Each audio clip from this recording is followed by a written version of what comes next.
بسم اللہ الرحمن الرحیم۔ عزیز طلباء، ہم میں سے اکثر لوگ کاشتکاری سے وابستہ ہیں اور دو بڑی فصلیں جو ہمارے ہاں کاشت کی جاتی ہیں، گندم اور کپاس، اور اس کے موسم میں ہم میں سے کچھ لوگ گندم اور کپاس کی، گنے کی، چاول کی خریداری کرتے ہیں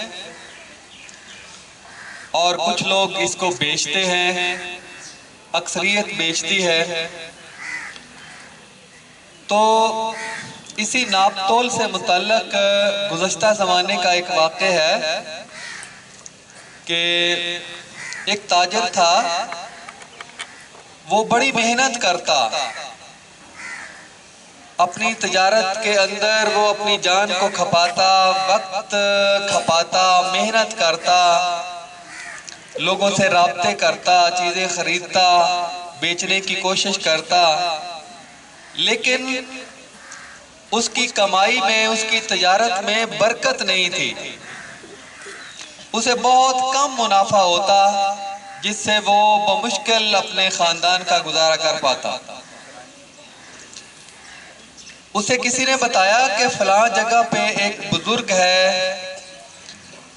جو مردم آشنا ہے، جو لوگوں کے معاملات، لوگوں کے حال دیکھ کر اس سے مناسبت کے ساتھ، اسی مناسبت کے ساتھ نصیحت کرتا۔ تو وہ تاجر ایک دن اس بزرگ کے پاس گیا، اسے کہنے لگا، جی میں بہت محنت کرتا ہوں، اپنی جان کھپاتا ہوں، اپنا وقت دیتا ہوں، لیکن میری روزی میں، میری تجارت میں برکت نہیں ہوتی۔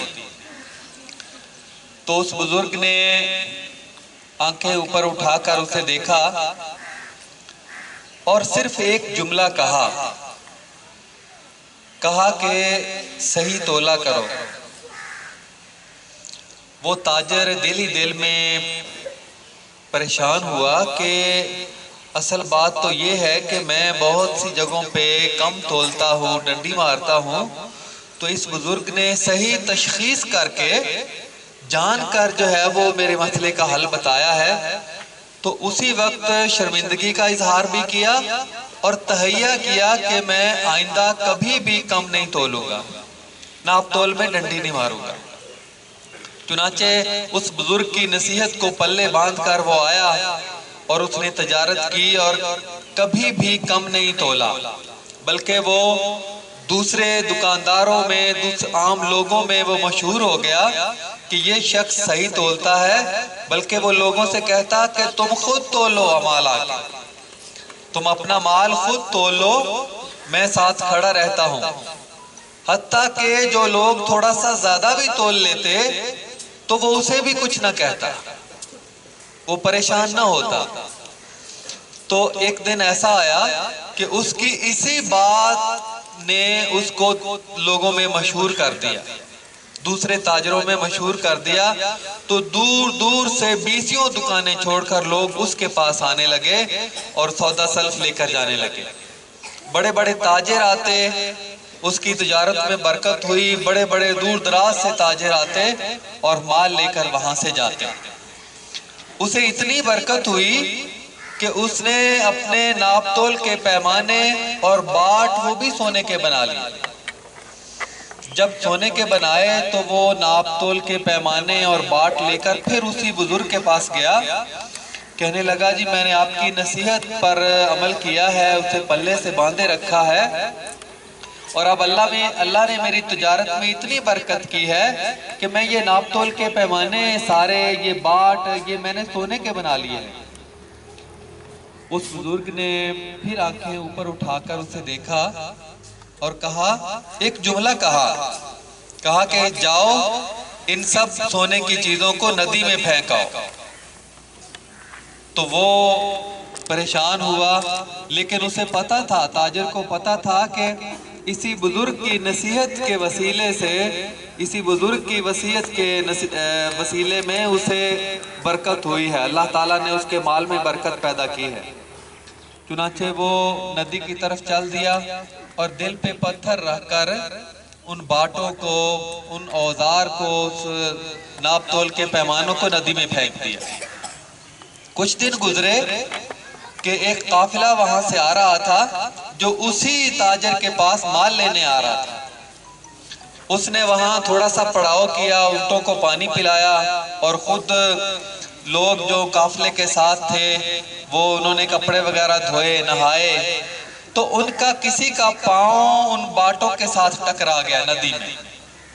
تو اس نے دیکھا کہ یہ کوئی چیز سخت ہے، نیچے سے نکالا تو وہ ناپ تول کے پیمانے تھے جو سونے کے بنے ہوئے تھے۔ ان تاجروں کو پتہ چل گیا، قافلے والوں کو، کہ یہ تو فلاں تاجر ہے جو اتنا امیر ہے، باوسیلہ ہے، اسی کے یہ پیمانے ہیں، وہی اسی کی حیثیت ہے کہ یہ سونے کے پیمانے وہ بنا سکتا ہے۔ تو چنانچہ انہوں نے وہ باٹ نکال لیے، پیمانے نکال لیے اور اس تاجر کو جا کر دے دیے۔ جب تاجر نے دیکھا کہ اس کے تو یہ پیمانے سارے اس کے پاس آ گئے ہیں، تو اس نے کہا کہ قافلے والوں سے کہا کہ تم بیٹھو، آرام کرو، چائے پیو، کھانا شانا کھاؤ، تو میں پھر ایک کام ہے مجھے، میں وہ کر کے آتا ہوں۔ وہ تاجر پھر اسی بزرگ کے پاس گیا اور کہنے لگا کہ یہ میرے پیمانے تھے، آپ نے فرمایا تھا کہ ندی میں انہیں پھینک آؤ، تو یہ تو قافلے والے آئے تھے اور یہ مجھے واپس کر گئے ہیں۔ تو اس بزرگ نے پھر آنکھ اٹھا کر دیکھا اور کہا کہ جو حلال کماتا ہے اس کی کمائی ضائع نہیں جاتی۔ تو عزیز طلبہ، اس دنیا کے اندر ہم چند لقموں کے لیے، چند پیسوں کے لیے، تھوڑے سے لالچ کے لیے لوگوں کا حق بھی کھاتے ہیں، مال بھی کھاتے ہیں، چیزیں بھی چرا لیتے ہیں، بے ایمانی بھی کرتے ہیں، بددیانتی بھی کرتے ہیں، لیکن برکت حلال کمائی میں ہے، برکت ایمانداری میں ہے۔ آپ نے دیکھا کہ جو اپنے مال میں چھوٹے سموسے والے کی آپ مثال لے لیں کہ جو مشہور ہو جاتا ہے کہ اس کے سموسے کے اندر جو اس نے مال ڈالا ہے، جو چیزیں ڈالی ہے، اجزائے ترکیبی ڈالے ہیں، وہ خالص ہیں اور صحیح ہے، تو دور دور سے لوگ سموسے لینے آتے ہیں۔ ہمارے ایک گاؤں کے پاس ایک گاؤں ہے، وہاں کلفی والا ایک مشہور ہے۔ تو میں ٹبہ سلطان پور میں پڑھاتا تھا، تو وہاں ساتھ ہی منیس صاحبان کا ڈیرہ ہے، تو وہاں وہ جو مہمان آتے وہ سینکڑوں کے حساب سے دور 20-25 کلومیٹر دور سے وہ کلفیاں منگا کے ان کو پیش کرتے ہیں۔ اسی طرح نارکلی میں ایک حلیم والا ہے جو ریڑی پہ بیچتا ہے، اور لمبی لمبی لائنیں لگی ہوتی ہیں، گاڑیاں کھڑی ہوتی ہیں وہاں سے حلیم خریدنے کے لیے۔ تو جو شخص جس کی ایمانداری کا لوگوں کو پتہ چلتا ہے، چاہے وہ اس کا مسلک کوئی بھی ہو، اس کا مذہب کوئی بھی ہو، لیکن ایمانداری کے اندر اتنی طاقت ہے کہ لوگ کھینچے چلے آتے ہیں، اور اللہ تعالیٰ کی برکت بھی اسی میں ہوتی ہے، عزت بھی اسی میں ہوتی ہے، اور ایمانداری برتنے والے کا ضمیر بھی مطمئن ہوتا ہے، اور زندگی میں لوگ خوشیاں حاصل کرنے کے لیے کروڑوں روپے لٹا دیتے ہیں، عیاشی کے لیے کروڑوں روپے لٹا دیتے ہیں، جائیدادیں لٹا دیتے ہیں، اپنی جمع پونجی لٹا دیتے ہیں، لیکن جو سکون اور جو دولت ایمانداری میں ہے وہ کسی اور چیز میں نہیں ہے۔ میری اللہ سے دعا ہے کہ اللہ تعالی ہمیں ایمانداری کی دولت سے مالا مال کرے۔ وَمَا لَنَا إِلَّا الْقُرْآنُ الْمُبِينُ۔